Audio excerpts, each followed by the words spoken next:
Hey,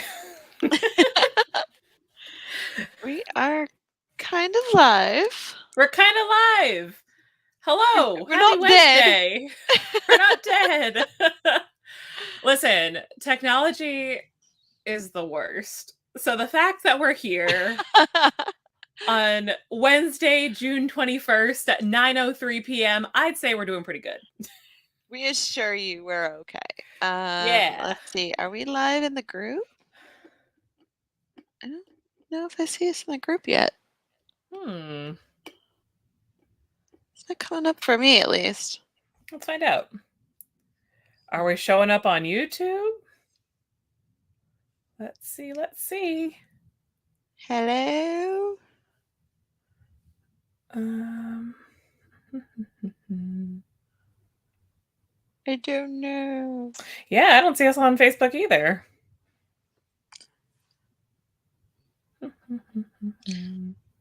Yeah, it's not saying we're live yet.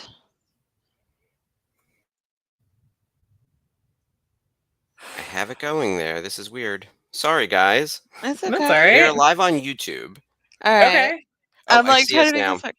I see us now finally Ah, in the group. Okay. All right, I'll turn it back over to the okay. ladies. Here we go. All right. That is very strange. Okay. No worries. Well, Well, happy Wednesday, everybody. yes, welcome to another fantastic episode, our second of Daughters of the Galaxy. Yeah, we're excited. It's good Yeah. stuff. We got lots to talk about tonight because as you can see by our fabulous banner, we're here to talk about the queen herself, Padme Amidala. Woo! We It's a love very her.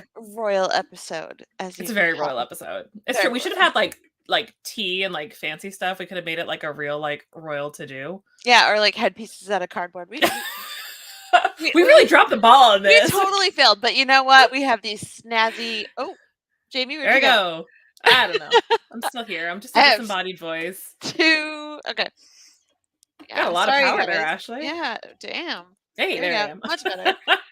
Um, yeah, it's just been a awesome ride so far. We did a really great show last week with Princess Leia, Mhm. and we figured where else could get better from there than the mother of Princess Leia, the true mother of Princess Leia. Yeah, it's true. And I think, when we really sat down to plan this show and to plan this series, we really talked about how each of these characters kind of feed into one another, right? So as we look at our programming for the next couple of weeks, it's like everybody is kind of linked. Like the first leading lady is linked to the next leading lady, and the leading lady after that, and the leading lady after that. So yeah, like you said, Ashley, it makes perfect sense to go straight from Leia right over to her mom.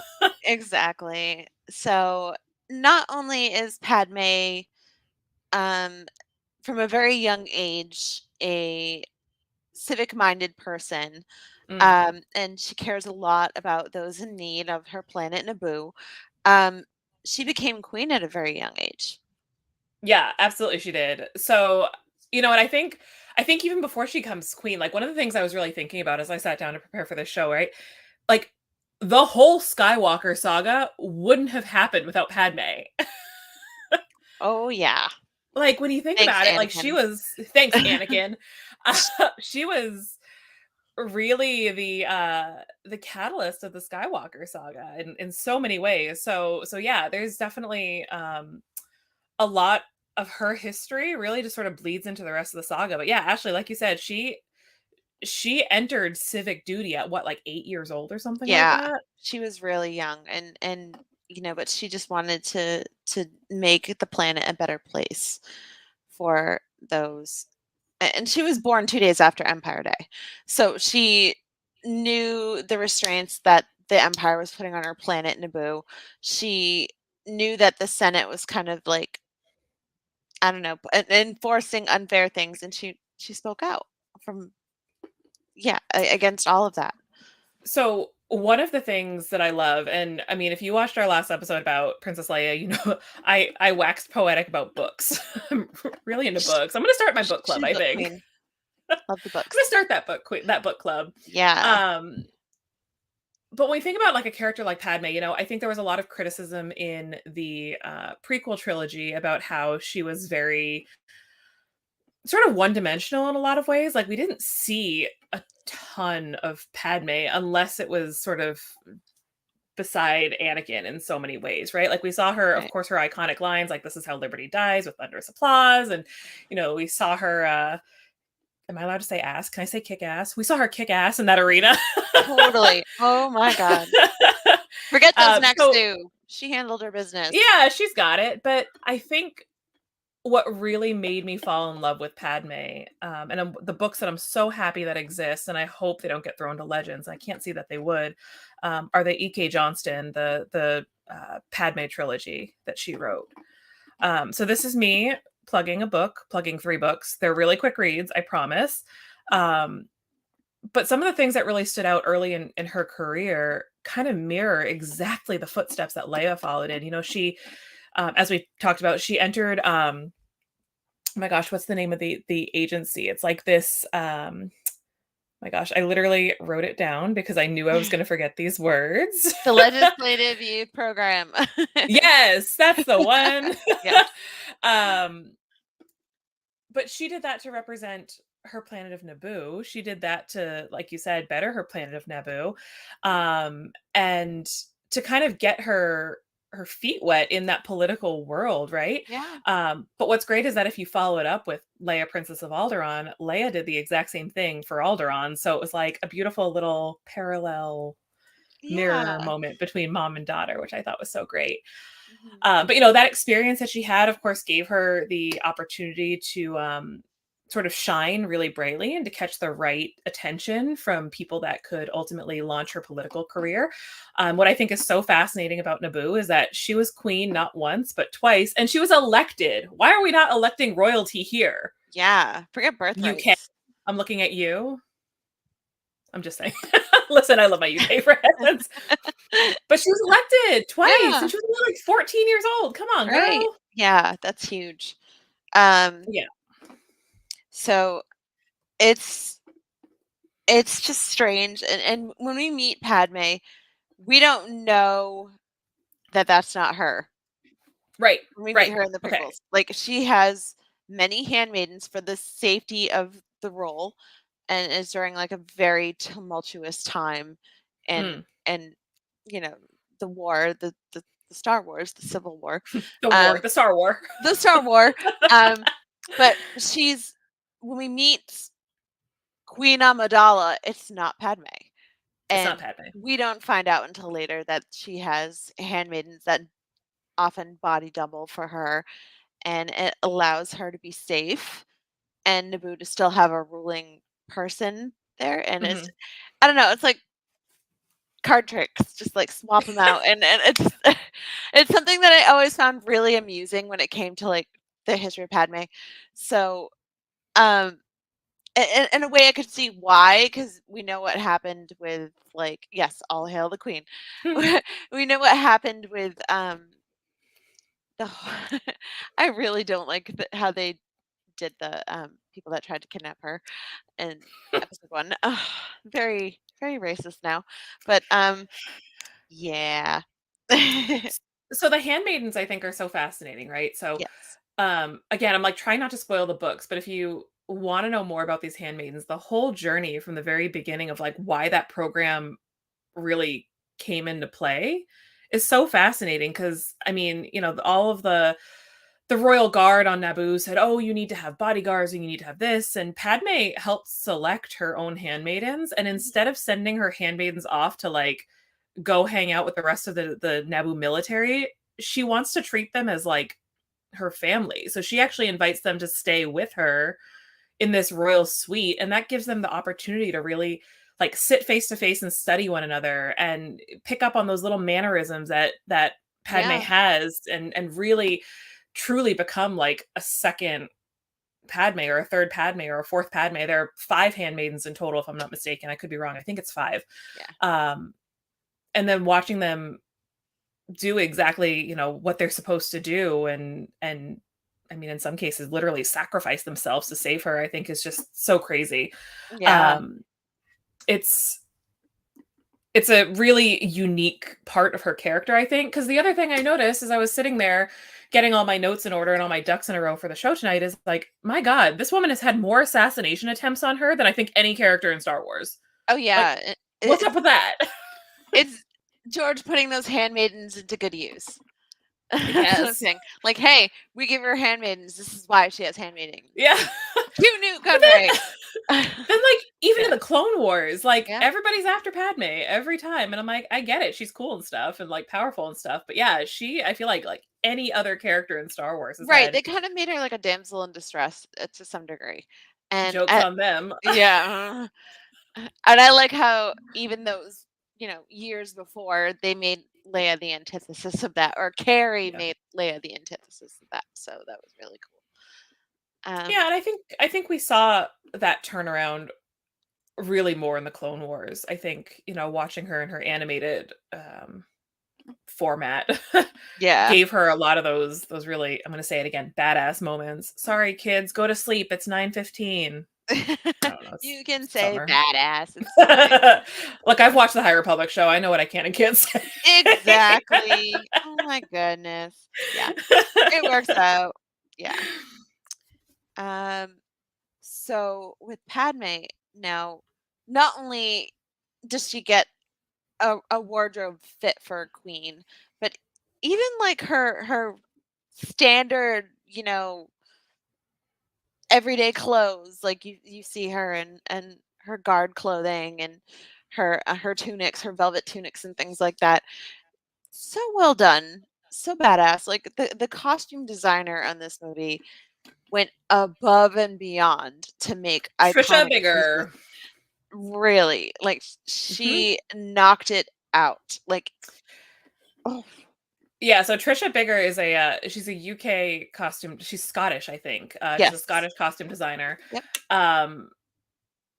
And what's so wonderful about so many of her designs is seeing, I mean, Padme doesn't wear the same thing twice in never. either live action or animated form. But so many of those costumes were actually inspired by powerful women in history, Japanese empresses and African queens, African queens, and which is very you see it. controversial. Yeah, It is, and I can understand how it is, but I think to put a positive spin on it, and not to diminish anything, like that sounds so terrible, but I think that woman supporting women idea and like taking that inspiration from these really powerful women in history for a really powerful character in a galaxy far, far away. I think that's such a nice nod. So I definitely can get behind that to a point. yeah, definitely. And the book, she wrote a book too. Sorry, I get all excited about this No, stuff. it's fine. It's called Dressing a Galaxy. Love that book. It's impossible to find now, and it's killing me because I think even like a used copy on Amazon will sell for like $300 or something like that. It's totally out of print. So yeah, but it's one worth day. it. Honestly, like I did the Star Wars costume exhibit when it was in Detroit. Yes, VCN Book Club when. I'm working on Sign it. me up. Sign her up. Just saying. So I got to go to that exhibit and I took a lot of photos. Oh my God. So they had like what Trisha's desk looked like, the fabric she chose, how something she just printed herself and designed for herself, and the amount of inspiration that she's got, as you said, from different countries, different times in history.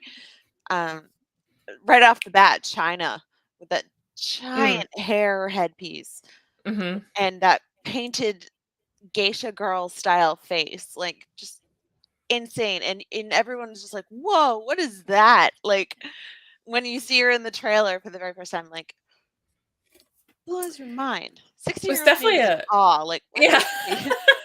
Yeah, it was definitely like a wild thing. I remember when the prequels hit the movie theaters, I remember being so excited about this female character who just looked so beautiful and so exotic and so powerful, and then knowing that was going to be such a key player in Star Wars, and watching her kind of grow and morph.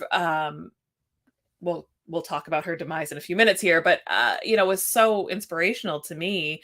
as a young woman, and really starting to feel like, okay, yeah, we're getting more women in Star Wars. They're going to be so great, and it was great until the last movie and the prequels came out. Yep.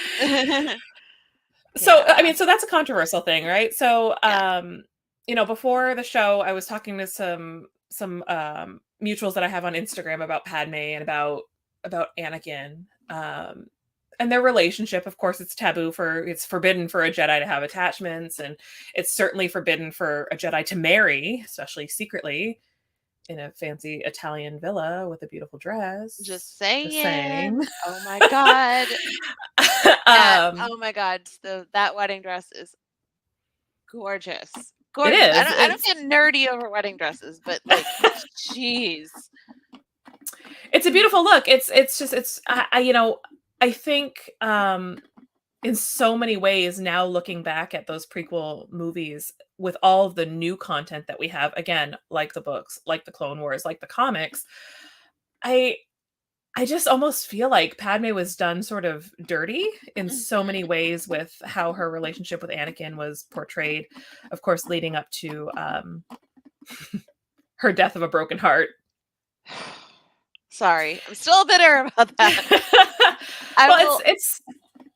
It's such an interesting juxtaposition, right? Because like we see like the scenes that are the two scenes that are cut together, of course, are after Malachor, Mustafar. Oh my gosh, excuse me, wrong terrible M planet. After Mustafar, we see country fried Anakin on a table, literally in pieces, and you have all these droids that are just like, we can fix him, we have the technology.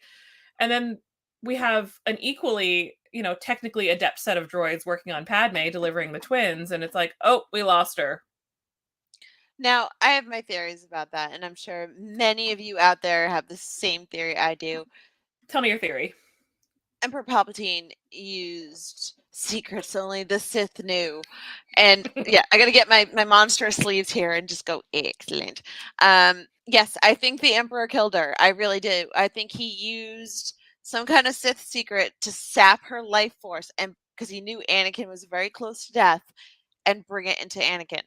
That's why she was, and why else would you die of a broken heart? Like, you just gave birth to two babies. Like my my ex-mother-in-law, I remember being in the theater and everyone was just in shock and like watching what happened on the screen. It's like, she's dying. And my ex-mother-in-law was like, woman just gave birth to two babies and she's out here losing the will to live. What's wrong with her? Well, and so she's yelling this in the theater. Yeah. So Lila has an interesting point. So I would like to think that her death was like her force leaving her body to protect her babies. Oh, like, that's interesting. I mean, all right, I could get behind that. Yeah. She also says, I would never die over some baby daddy. Lila, I don't know who you are, but let's talk after the show. I like you. Now, that whole thing with Padme and Anakin, just like the complete like 180. Before she's like, "You're a little kid. I'm not an angel. You're weirding me out." But yay, we did it. We did the thing. And as she gets older, she's like, "Anakin, you're so cute." And it's just like they kind of turned her into a predator a little bit. And I'm like, George, what are you doing? So again, I think so. I agree, right? The age difference between Padme and Anakin, especially in the Phantom Menace, is a little off-putting. It's a little awkward. Really, where I sort of garnered most of my critical thought around the two of them, honestly, again, was the Clone Wars. I think the Clone Wars did such a wonderful job of fleshing out Anakin and giving us more than this is not a rip on Hayden Christensen at all, because I do think he was a wonderful Anakin, but I feel like we got so much more time with an animated Anakin. Right. And we got to see so much more. Even Hayden said that, like, he has to thank, Dave Filoni and George Lucas for having the Clone Wars and for fleshing out Anakin in a way that the prequels didn't. And Padme too. Padme, Obi-Wan, like, can you imagine if we had Satine on screen, like jumping ahead to like another Daughters of the Galaxy episode, but like if she was in live action, like, insane. Like, yeah, we'd be like, Obi-Wan had a girlfriend? Like, the shock. The shock that the purist Obi-Wan Kenobi had a girlfriend at some point. But yeah, it gave a lot of grounding and a lot of backbone to characters that were just kind of horribly written to Well, many and extents. Padme especially, I think my favorite parts of the Clone Wars with her were seeing that the things that I love from the books about how she connected with people and she was just really a people focused person. And seeing her relationship with like Ahsoka, and even to the point where she was willing to defend Ahsoka at her trial Yes. for the Oh Jedi my Temple god. The bombing. only one. Hmm. Anakin, shame on you. Oh, Hmm. So, again, Padme doing what's right and Anakin doing what's exactly. easy. Just saying. And I think there's definitely something to be said for, you know, the people that she surrounded herself with, thinking about somebody who's so brilliant and so even keeled like a Bail Organa. Um, holding on to the things that are important to her, but also being willing to listen to sort of compatriots and folding in those new ideas and finding her group, finding her people. Right. I loved, I said it before, but you have that super powerful line of, this is how liberty dies with thunderous applause, and Bale is right there next to her. But then having the context of like the Clone Wars, the relationship between the two of them in the Clone Wars, I think is just really, really wonderful. Um, Lila, listen, we got to talk, my friend. Lila says, I would love to see how today's female writer would have changed Padme's story. Right. And friend, I am right there with you. I wonder truly, I don't even know if the story would be different necessarily, but I feel like we would have gotten a better rounded representation of Padme in the prequels. That's like the dream. Listen, more female writers at the table. Let's go. Let's party. They're Yeah. all writing novels. Let's get them to write some shows now. Yeah. Claudia Gray, E.K. Johnston, Delilah S. Dawson. We've had a handful of like really talented writers that have kind of fleshed out Star Wars in books. But you know what? It's room for everybody at the table. Let's go.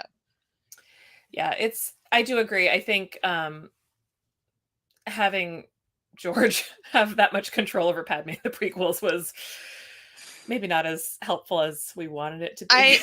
I honestly, like, kid me was cringing at the dinner outfit. Like, how does she breathe Oh in my God. that?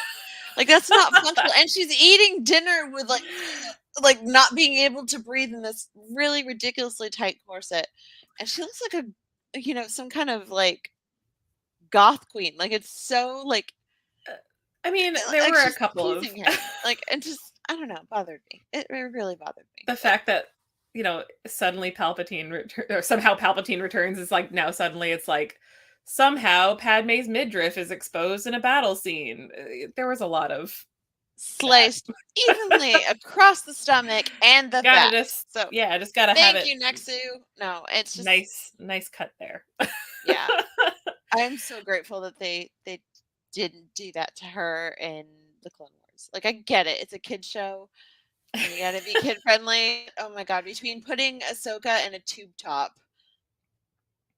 and then this, it's like come on, and then Leia with no underwear. Like, come on, George. Well, it was definitely a different time. It was definitely a Right. it was a different time. I guess I'll just leave it at that. But we can do better. So Padme's story obviously has been fleshed out quite a bit since the prequel trilogy came out in 1999. Oh my gosh, it's that long ago. Yeah. Feels like only yesterday we were using dial-up internet and watching the prequels in theaters. Winning that contest for an R2D2 cooler at the local liquor store. But what's been so interesting is seeing all of these sort of adjacent characters to Padme really take off. Like we opened by talking about, of course, the Handmaidens. Yes. One of the books that I'm like the most excited, the most eager to get my hands on, and it's been out forever, so I have no real excuse except the fact that I have book ADD and just get really distracted by new books. Mark is saying in the chat something to make us really feel elderly. It's been 20 years since Revenge of the Sith. Yep. Where's Madame Kane? Oh, Thanks. thanks, Mark. Yeah, the slow sip. But Love it. that's why I keep it around. I have to do my slow, judgy sip every time I see something I don't love. Yes. What was I saying? Oh, books, comic books. Yes, comics. So Marvel, did you actually? I don't know if you read or you kept up with the Darth Vader Yes. series that they did. Okay, so did you have a chance to read the Sabe arc? Yeah, it was insane because that first tease where like she meets him and like steps out on that. Oh my god, I lost my mind. I was like, how did he bring her back? But when she says it, she's Sabe, it was just like, okay, I get Yeah. it. So for those of you who haven't had a chance to even just read sort of the summary without getting it too spoilery, Sabe, Padme's handmaiden, who she was closest with, partners up with Vader. And they go on this like redemption arc where they're trying to sort of get vengeance, I guess, for Padme's death. And I'm like, are you kidding me? That's like, I love that. It's a little strange because you think to yourself, like, all right, this woman looks exactly like Padme, and you know, here's Vader partnering up with her and stuff. But like, I listen. I love a woman who wants revenge for her fellow friend, her woman. I love that. So yeah, that's on my reading list. I got to get my hands on it. I think it's out in a trade now because Yes, I really want to it see is. Padme Yeah. or not Padme, Sabe like just go full on and Yeah, she's crazy. Like she's really crazy, and I don't know. Like I feel like she's kind of unhinged at this point too. So definitely, a I'm not tough going to spoil time. it for you. Yeah, I'm not going to spoil it for you guys, but put it this way: if she's gone far enough where she's going to team up with Darth Vader for something, girl's got issues. Just saying. We all know that nothing could possibly go wrong with partnering up with Darth Vader. Nope. Nope. Just ask Camper. Dr. Afra enters the chat. Oh. It's fine. Oh. All right. So there are, and there's a lot of things that I like to see, like watching Clone Wars for the first time all the way through, as I've done within the last 2 or 3 years. Padme like reunited with the boy who was her first love. Mm-hmm. Yeah, and he was a player. He was a player. Homeboy was just trying to use her as bait, and Anakin knew it, but it's like, was that jealousy or was that just something that he could sense? Like, obviously, it could go either way with Anakin because the attachment thing, but yeah, Paulo Jemabi. So he comes off as suave and debonair, and they have a lot of history, having grown up together and being each other's first love. And then he just completely sells her out. Yeah. So, but it's how she handles herself. Like it's that love and that first love and the rose colored glasses. And then she's like, "Excuse you?" Like they give her more of a backbone in Clone Wars than they do, obviously, in the prequels. Like she's Well, it a little happens bit to her a tougher. couple times. Yes. Like it definitely happens to her a couple of times. And oh my god, what's his name? From you know who I'm talking about. Yes. Not Clove. Oh man, it's been a second with this. I have not gone It this has been a far back hot in minute. the Let Clone me Wars in a minute. But like she has a couple of those types of relationships where it's like these people from her past kind of keep coming up, and you know, some of them are you know, she's still very connected with and she cares very much for, and others you're just like, all right, I'm getting a bad vibe from this one. And then there's Anakin, who it's like anytime she interacts with like another young attractive male from her past, it's like Anakin gets all defensive and everything. exactly. What is this guy's name? It's gonna drive me crazy. I'm looking it up right now. Yeah. uh It's pretty insane. Are you thinking of Palo? no. No, there's the other guy. I'm blanking. Sorry, Clovis. guys. It's Clovis. That's it. Okay. It's Rush Clovis from the Banking Guild. That's right. Oh, jerk. Yeah. He Jerk. was from the banking clan. Yeah, he was the one that was really close with Padme and like had Padme wrapped around his finger. And Padme was like, "No, he's a friend, Anakin. Like, he'd never do anything wrong." And then, plot twist, he's kind of a jerk and, like, Yeah. also sells her out. So, But yeah. he's also, like, in deep with, like, some serious political enemies and was like, I had to, like, do this for my own benefit." Like, Yeah. I just sat there going, "Oh, no. Come on, girl. Take off those Yeah. rose-colored glasses."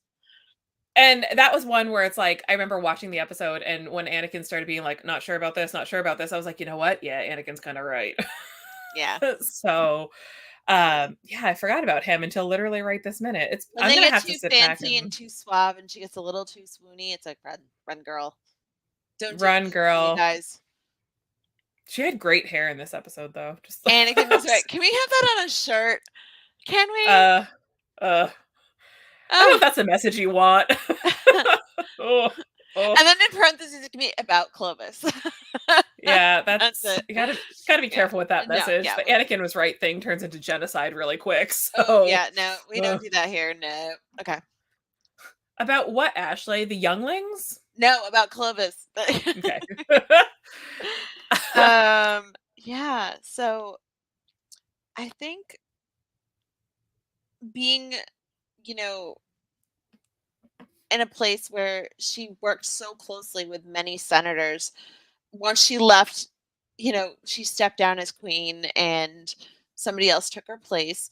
Um, she became like a strong advocate for peace in the galaxy, and it allowed her to befriend people like Bail Organa, very Mm, important, mm. um, and just get the message out there that the separatists were trying to destroy things, and the Republic was the way to go. But obviously, she found out the hard way that she was horribly wrong. Like there was war. There's no winners in war. There really Well, isn't. she was fighting a losing battle Right. because, she was played unfortunately by a couple of times. I mean, remember that like one of her closest confidants on Naboo was Sheev Palpatine. Mhm. So, he kind of knew what was up and he kind of knew what he was doing, of course, because of course he knows he would Slide the be chess dead. pieces across the board. Yeah. Right. And even Yeah.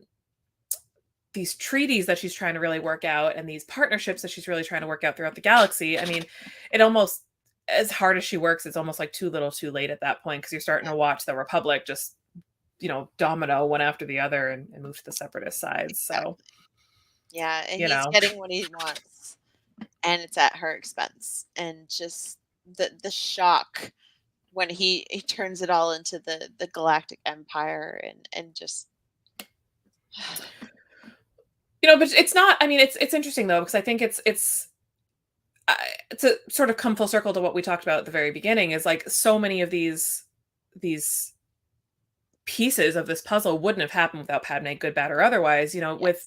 Without Padme, we wouldn't have seen Anakin's fall, and really Anakin's fall almost started from a good place, right? Like he was trying to protect his loved ones, Yeah. which circles back to that bigger question of this is why the Jedi are sort of forbidden to have these attachments. Is his whole dealings with Palpatine and well, with the dark side um came about because he had this vision of Padme dying a horrible death, and he was trying to do anything he could to protect her. Which Palpatine gave him. I'm fully convinced Palpatine gave him that. And Um, it wouldn't surprise me. yeah. It's kind of like, so the Jedi are forbidden to have attachments for this very reason, because falling in love makes you want to defend that person and do anything at all costs must be protected, kind of thing. With Padme, it's she was a pawn. She was Palpatine's pawn. I think even more so than Anakin, because he systematically and Palpatine systematically tore down everything she tried to build for peace, but also tore down her relationship, like used her relationship with Anakin to corrupt him and Mm. ultimately kill her. So let's talk about that connection thing though, and let's talk about the attachments thing. Mhm. Because one of the last time I went to one of Ashley Eckstein's talks, she talked about the power of female friendship and connection. It was on one of the Women's Day, the International Women's Day talk that she did at Disney Springs. And the example that she used was Ahsoka and Padme, and how, right up until the very end in Tales of the Jedi, Ahsoka literally risks everything to go to Padme's funeral and to be there for Padme's funeral. So, of course, there's the argument that Ahsoka is not a Jedi and she's Ahsoka, but that wasn't the case through most of the Clone Wars. Most of the Clone Wars, she was a Padawan. She was in training to become a full-fledged Jedi, but still had this relationship and this love and this care and this friendship for Padme. So what's the difference there, you think? It's Mark over here tearing us to pieces. Okay. No, I think the difference is with Ahsoka, again, it's Palpatine pulling the attachment and okay, he thinks he's removed Ahsoka. He thinks he's gotten rid of her, but there's still Padme. Like Anakin's entire life, as much as he loves Ahsoka, Anakin's entire life revolves around Padme. He would do anything to keep her alive and keep her safe. Ahsoka, he kind of turned on Ahsoka. He burned that bridge. And while he has a lot of regret, I don't think he would fall as far as he did for Ahsoka as he did for Padme. I would agree with that. I think ultimately, one of the things I see crop up every now and again, and I promise this cycles back to Padme, is who ultimately had a deeper connection to the Force. Was it Anakin, who had this, we see with the whole Mortis arc, and he has this deep connection, unfortunately, with the dark side, and then Ahsoka, who has this connection to the light side, and they're just very different interpretations of the Force and interactions with the Force. But it almost makes me wonder, is Ahsoka perhaps better at that compartmentalizing, whereas Anakin is just like got the blinders on. He's only thinking of his relationships. He's only thinking about his, his connection, his relationship with Padme. Because I mean, we even saw it with Obi-Wan. Like he was so close with Obi-Wan, but again, on Mustafar, it was like, I guess they're not that close anymore. The dark side has kind of blinded him. So I don't know. I think about that sometimes. Yeah. Some of the things that keep me up at night. We just sit there with the blankets, like staring at the ceiling, like, oh God, who is it? Which one? Is it Anakin? Is it Ahsoka? But No, again, I think about, you can love your friends, right? And I do think that Ahsoka loved Padme. Yeah, it was your chosen family. It was the only girl really in their group, as much as Barasafi was around. It was the only girl in their group that really, like, was there at the front lines with everything and was actively working to end the wars and to bring peace to the galaxy.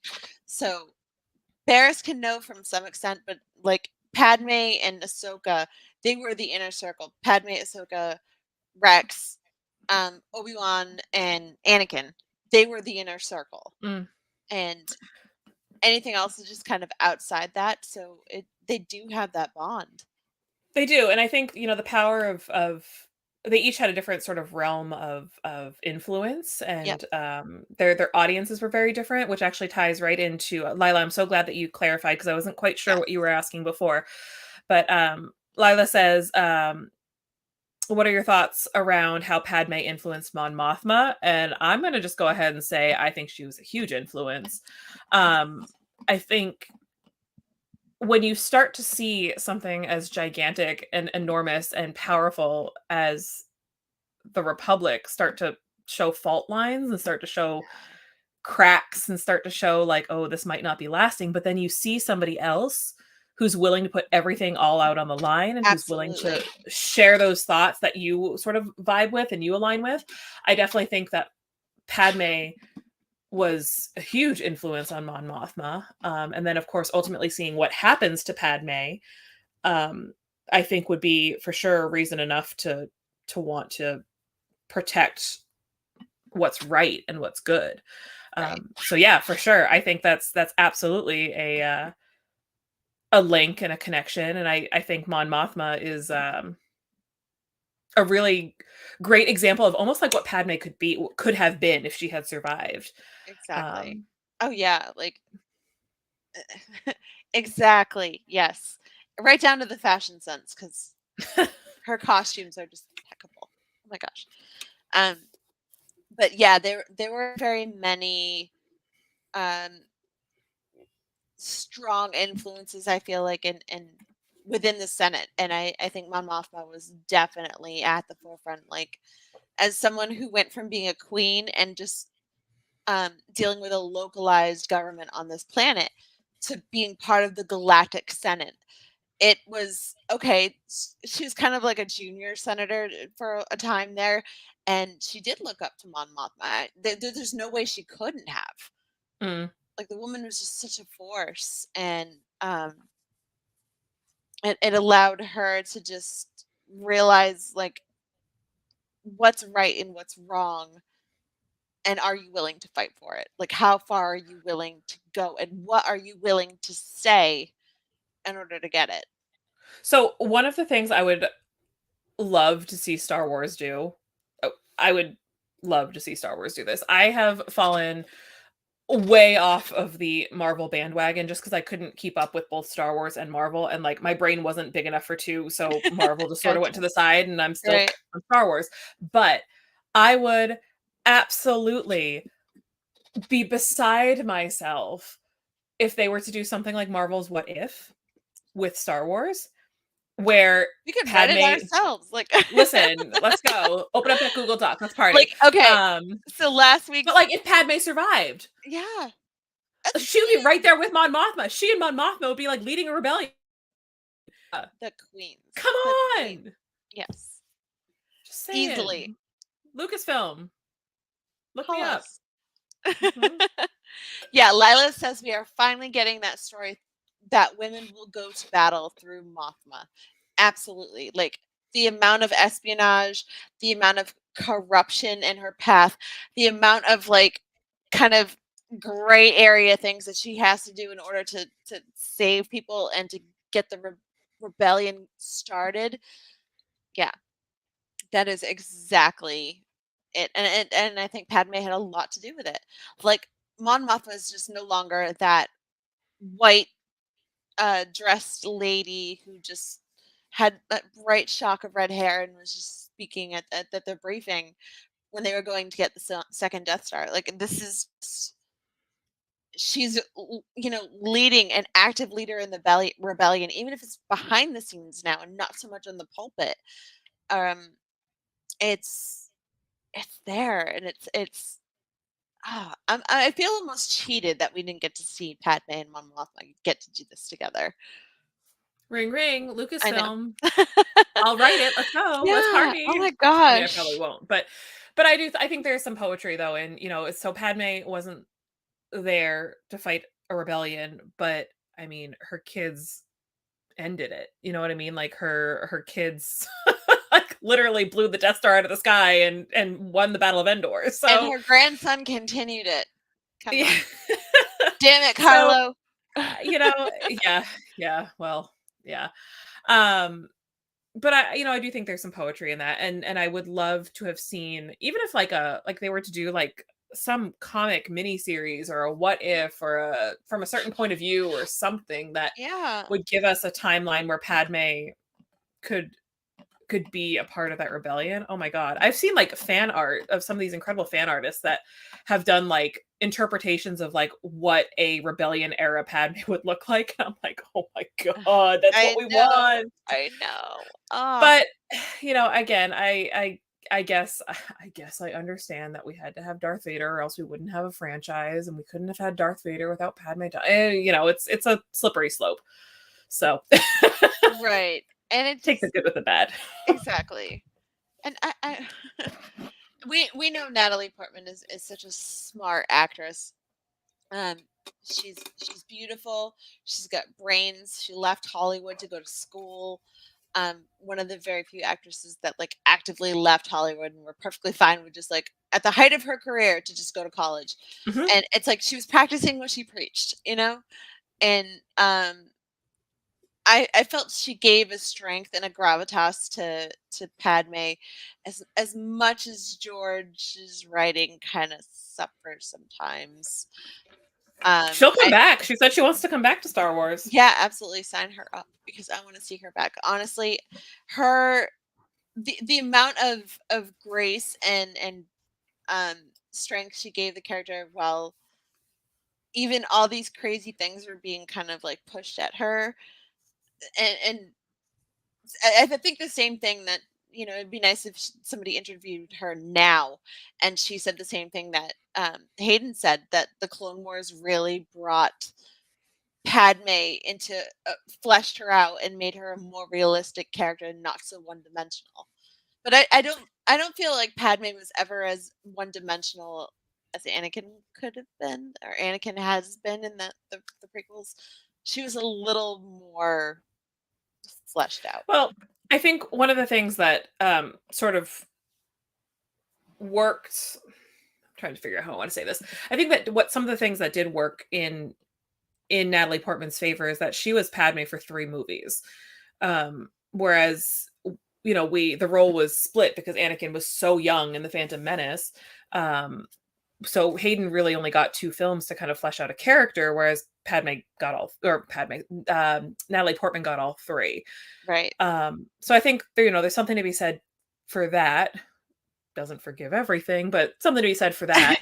I would love to see, since we're getting all of these like sort of micro series or these like 1 season series on Disney Plus, and I know that there's a lot of exhaustion with the Skywalker saga, or like that era.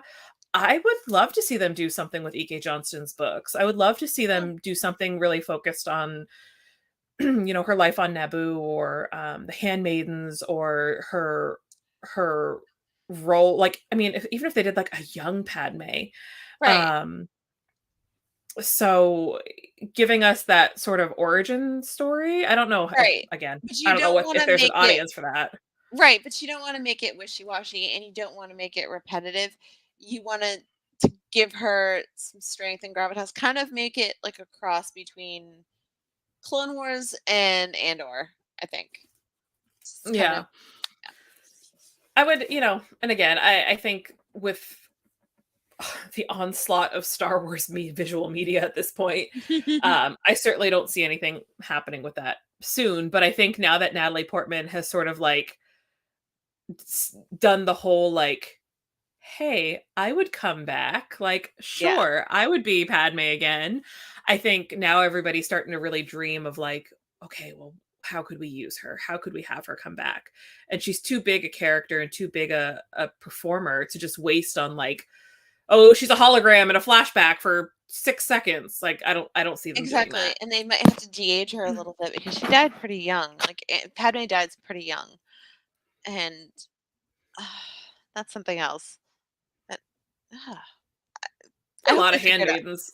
Yeah, Listen, I that's a thought there lot. were 5. I was clearly not So correct. my friend fosters kittens, like homeless kittens and stuff, and she raised a litter and it was all girls, Oh my and she God. named them after the handmaidens, and she kept Sabe and later on Dorme. Dorme was Oh, hit by a car and rehabbed oh, by her, and okay. Dorme Okay. now lives with her. She's fine. Everything's okay. Heather got her nice and healthy. But this Sabe and Dorme, they're sisters. They're black and white tuxedo cats, and they Oh my live in God. this house, and they're so cute.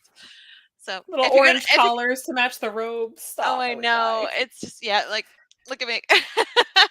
Oh, maybe Yeah, an Andor yeah. seeing There something we with go. Padme. Maybe. I mean, I would freak out. That'd be cool. I mean, it would definitely be like a perhaps like a Mon Mothma and Padme moment. Yeah, Wouldn't be mad about that. definitely not. Although I feel like that would be a really, unless they've been really, really pulling one over on us, I kind of feel like we might know about it already, just because Andor, I mean, they're filming, I think, the last season right now. So I don't know. I would be really cool about that, but I'm skeptical. Oh, I know. I know. But I trust them. Like so far this story is that good, and um I think they'll handle it as well as they can. Um it's oh, it's just I don't know. I find it really annoying when like brilliant characters are kind of wasted and in media in like some form because they have the potential to be great and you've Mhm. seen the greatness, but it's like oh, it's frustration. I'm sorry. I would just like to point out that we made it 49 minutes and 33 seconds into the show, and we haven't once talked about Padme and her relationship with Jar Jar Binks. The slow sip. I'm just saying. Okay, so listen. So Let's hear it. Let's hear it.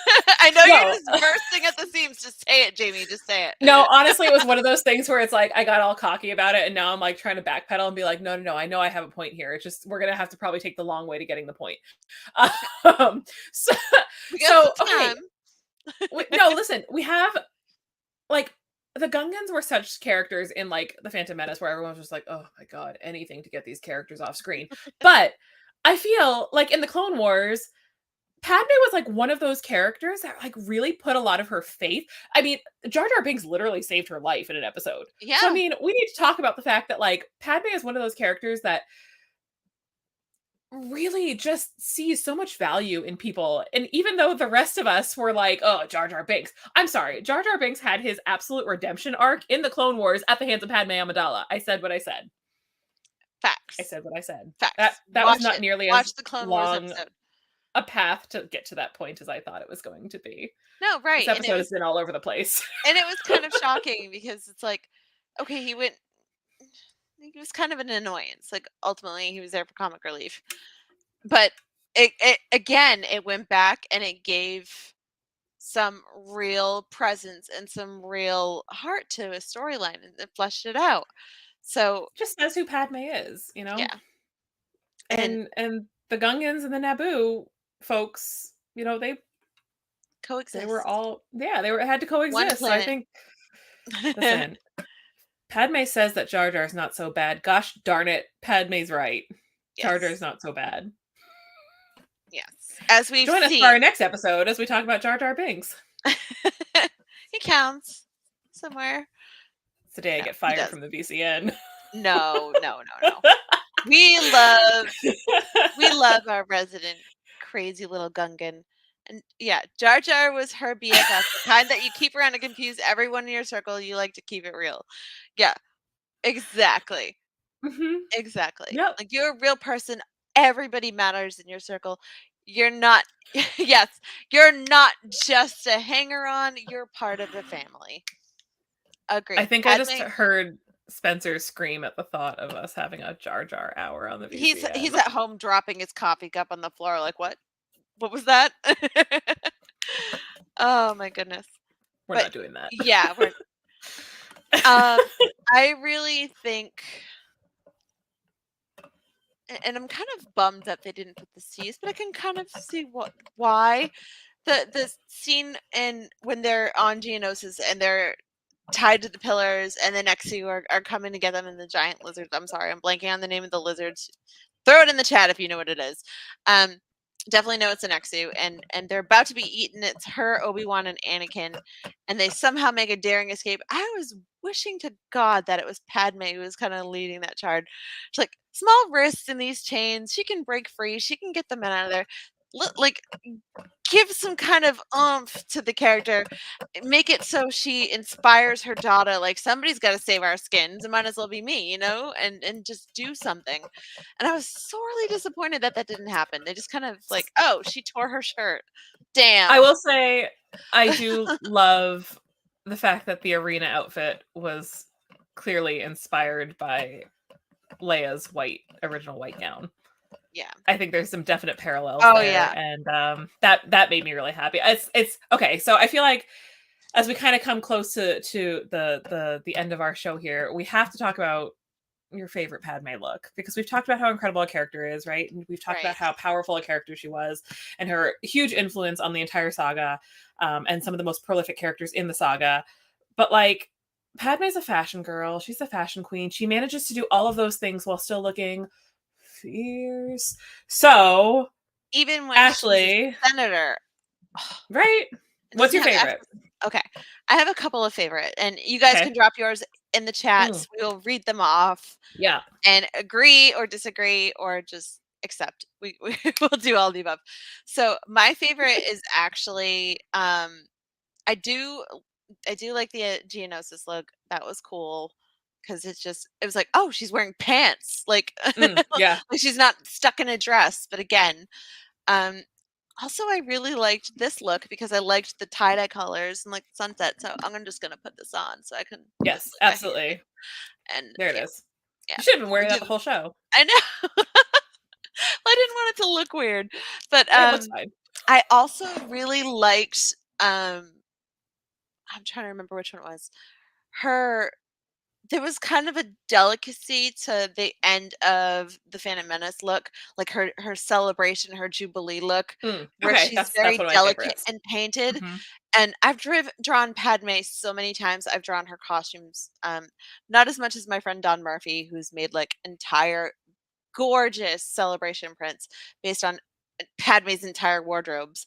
Um, but just drawn her wearing enough of these looks, and I just love the delicacy in that. And it's her face isn't stark white; it's just very delicate, Mm. and she looks like she's having fun, even though that dress is probably just like, oh my god, you can't spill anything on it and don't get any dirt on it, and just like So put you in a bubble. But yeah, somebody I was talking to, again on Instagram, we're having lots of conversations around Padme and her looks. you Somebody pointed out that that was their favorite dress. I'm so sorry if I spoiled this for somebody else until they realized that in all of the promotional shots, there's a giant tear in one of the seams. no way. Yeah. I never noticed. I was like, oh no, because I will tell you, that's one of my favorite looks. I absolutely love the Jubilation dress, but the dress that I feel like flies under the radar because we see so many lake dresses, right? That Yeah. beautiful, like, listen, I don't know a single girl my age that didn't see that dress on the big screen and be like, whoa. Like Yeah. that changes things. That beautiful lake dress with the choker and the The gathered, like mother the of pearl sleeves. choker, the Listen, that's a lot. completely open back, the Armbands. oh, And stunning. then the picnic dress, of course. The picnic dress is always like a perennial favorite with Yeah, the, that is her not hair and one of her my like favorite. Leia buns with all the ribbons and Yeah, everything. it's Um, beautiful and it's very well embroidered, but it's not one of my favorites. It's really not. my unsung hero Padme dress is there is a blue dress that she wears on Tatooine that has all of the embroidery in like oranges and yellows and reds. Oh, like the It's got tunic, the Yeah, it's like a sunset tunic. tunic. Right. Listen, I have a Elhoffer Design made a kind of like a crop crossbody cardigan of it, and I actually got that one and I love it. It's just the bright blue and the embroidered sun on it, and she yeah, just forget looks it. So pretty. so chill, so pretty. It looks comfortable. Like if you're Mark gonna says walk around his in sand, I know it's true.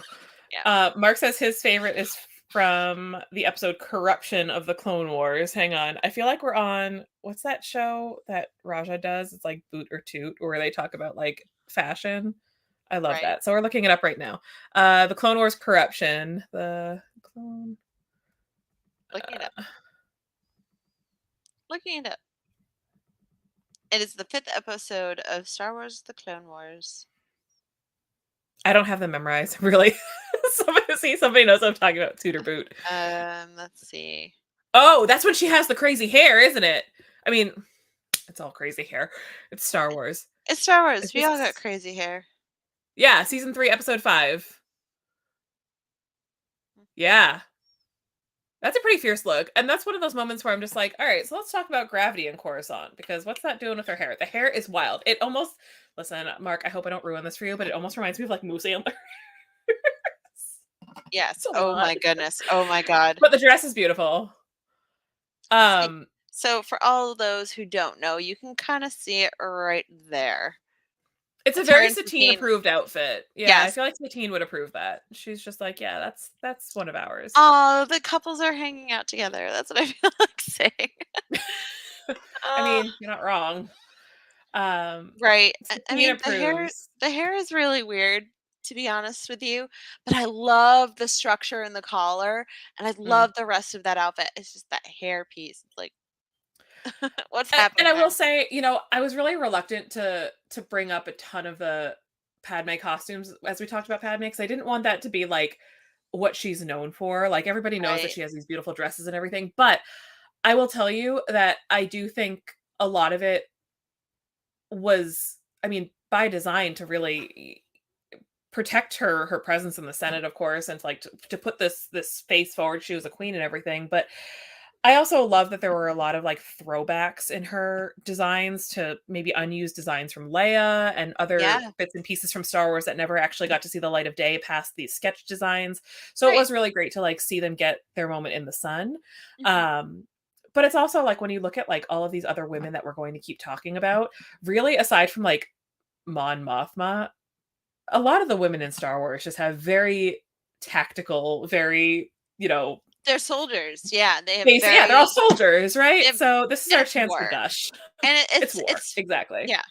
So This is it's our the chance to line in gush. the sand is drawn. You have the opulence of the wealthy and the people in the positions of power, and you have the grunts sleeping in tents on hillsides for months on end, and you know being kicked around by imperial soldiers on the regular. Yeah, it's just it's hard to be glamorous in this, and I think, but That's gonna be our whole Andor episode, just talking about all yeah. the women in Andor. Yeah, everybody wears tactical boots, they get kicked around by the Empire, and they live in tents. But you know what? We can always design new fancy outfits for Bix and and the Oh, rest of them. No, my girl. I I'm constantly reminded, like the whole Geonosis thing. I'm constantly reminded of the meme of like when Padme falls out of like this clone skiff and she lands on her back in the sand from like 10 feet up and just goes, ugh, and she's like in sand. And Anakin's like losing his mind. But the meme says, Anakin, remember what I taught you? And he's like, yeah, we have the high ground now, Padme. And it's just like, God. it's just sticking in my head for some reason. And I'm nuts. But yeah. Well, on Yeah. that note. Yeah. But we honestly, if there's something that they could do to kind of bring Padme's time in the Senate and Padme's time as her beginning her rise to power and all the good that she did with Senator Organa and other senators to just protect the people not only of Naboo but of the galaxy. Um, sign me up. I would gladly watch Yeah, that. That'd be yeah, amazing. for sure. And anything is possible, right? We have not expected a lot of things that we've gotten from Star Wars recently. So Exactly. I think there's definitely a possibility. And now that we know that listen, now that we know that Natalie Portman's willing to come on back, Yeah. sky's the limit. Big We're things. Padme flashbacks on the Senate floor in Andor. Maybe we'll see. Right? Oh my goodness. So yeah, that would be really cool. Oh my gosh. But just maybe like Mon Mothma being inspired by her. I don't know. I feel like Listen, they could maybe play we off each called it. other. Yeah. Maybe we told the future in this show. I don't Yes. know. Throwing it out Maybe there. somebody knows something that Use we the don't know. force. I don't know. Yeah, exactly. Well, friends. Yes. We get a few housekeeping items that we have to kind of Mhm. discuss. VCN Thursday watch along with selected season 1 episodes of the Clone Wars. So it's the top 5 Ahsoka episodes as picked by the guys and by Mark. It's the virtual Cantina watch along tomorrow night. So don't miss it with Jeff, Spencer, and Dave. Mhm. Next Monday, June 26th, will be a 2-episode watch along with you, Miss I'm Lady, back. Back, and back, back again. our dear buddy Bryce. So a brand new episode this Monday. Don't miss it. And also really, really big thing. Super fun. Just want to, obviously June is Pride Month, so we want to celebrate with our VCN hosts who are LGBTQIA plus. And so it will be our VCN special presentation celebrating Pride with your hosts of It's a Mark. lot of us. Yes, there's a lot of us. Mark, myself, Jamie, and Mike Delicard from Jedi Archives. So that will be really fun. And make sure you join us for that so we can discuss representation in Star Wars for Pride Month. So it'll be amazing. Monday, July 3rd is the interview with Keone Young. Very excited. And Keone is, of course, big explosions. Yes. We will It's get just to gonna be that. I it's just gonna promise be you. an Don't hour of laugh. air horns. Honestly, like it sounds silly, but it gets better. I promise you.